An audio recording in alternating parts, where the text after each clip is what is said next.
Welcome back, Trickies and Trickers. Well, it's time to take a look at the next episode and the final video for today, which is Past Prologue. So, here we go. The crew of Deep Space Nine rescue the Bajoran Tana Los from a vessel that is being attacked by the Cardassians. They say that Tana is a known member of a terrorist organization and demand his return, but Tana asks for a political asylum, pleading to his former friend Major Kieran Rees for help. Commander Benjamin Sisko grants his request. Later, Oda spots Tana with the Duras sisters, making covert discussions. Tana also seeks to gain the use of a runabout from Kira. Dr. Julian Bashir, thanks to his newfound friend Elam Garrick, overhears the Duras sisters planning to rendezvous with the Bajoran to give him a vial of beryllium, a crystalline compound that can release a tremendous amount of power, but only if connected to an antimatter converter. Garrick reveals why the Cardassians were chasing Tana. He stole one from them, meaning he'll have the component materials required to build a bomb. Oh, that's not good. With no solid evidence to act currently, the crew allow him to take a runabout and intend to arrest him after the transaction. Kira finds herself confused about her own past with the Bajoran resistance and where her current loyalties stand, and offers to go with Tana in the runabout. Commander Sisko and Chief Miles O'Brien wait in a second runabout nearby while Tana and Kira complete the transaction. When the second runabout appears, Tana realizes he has been set up. Matters are further complicated by the arrival of the Cardassian warship. Tana orders Kira at gunpoint to return to the station, intending to collapse the wormhole with an explosive device, because then Bajor will have no motivation to fight Federation presence on Bajoran territory, which he sees as a new occupation. Kira lurches the runabout to one side, causing Tana to fall over and allowing her to pilot the ship through the wormhole to the Gamma Quadrant, where she ejects the bomb, causing it to explode harmlessly in space.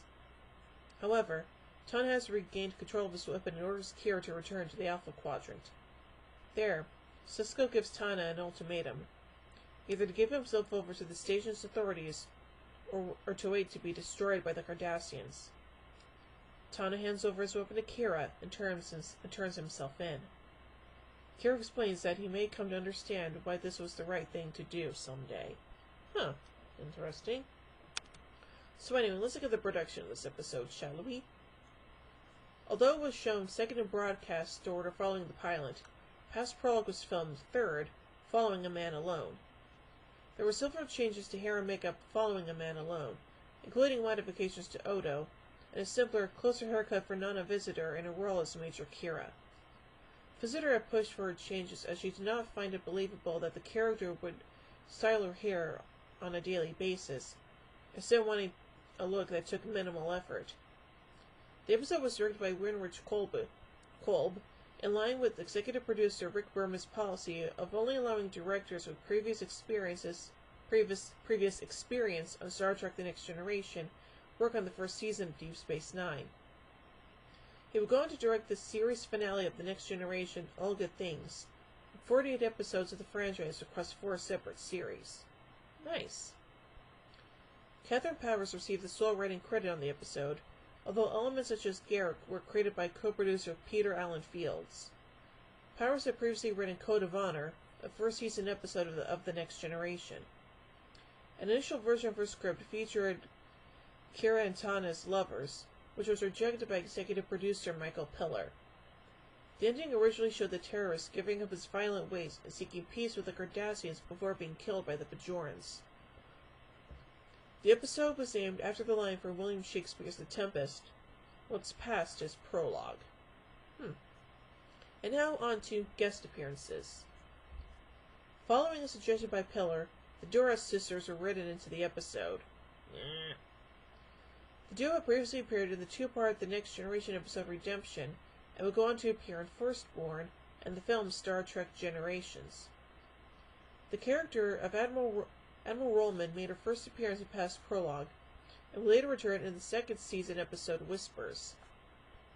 Susan Bay, who played Rollman, has a long-standing relationship with the Star Trek franchise, as she was the wife of Leonard Nimoy, the actor who portrayed Spock in Star Trek the Original Series and the film series. Also appearing in this episode was Vaughn Armstrong, who later go on to play 13 different characters within the franchise, including the recurring part of Rear Admiral Maxwell Forrest in Star Trek Enterprise. The episode is best known for the introduction of the recurring character Elam Garak.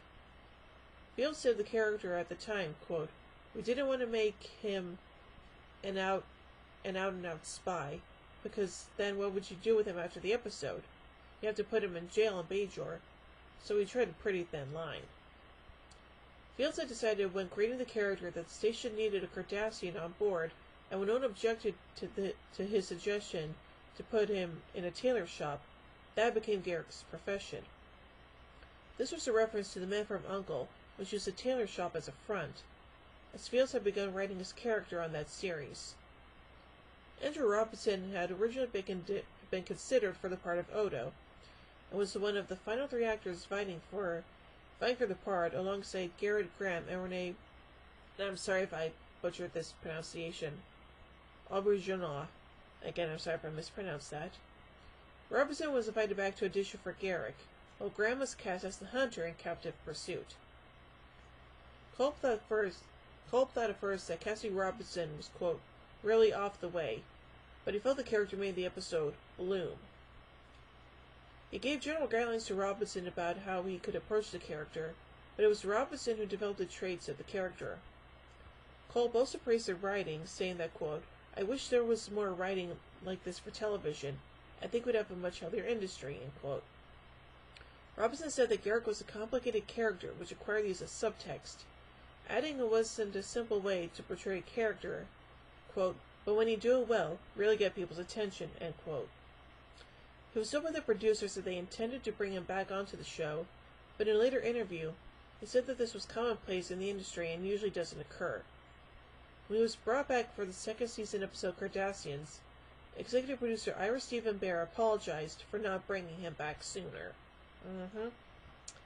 So overall, I think this episode is okay at best, and yeah, having the Dora sisters in there was kind of interesting, I guess, but I'm not really sure it paid off much in the end, so yeah.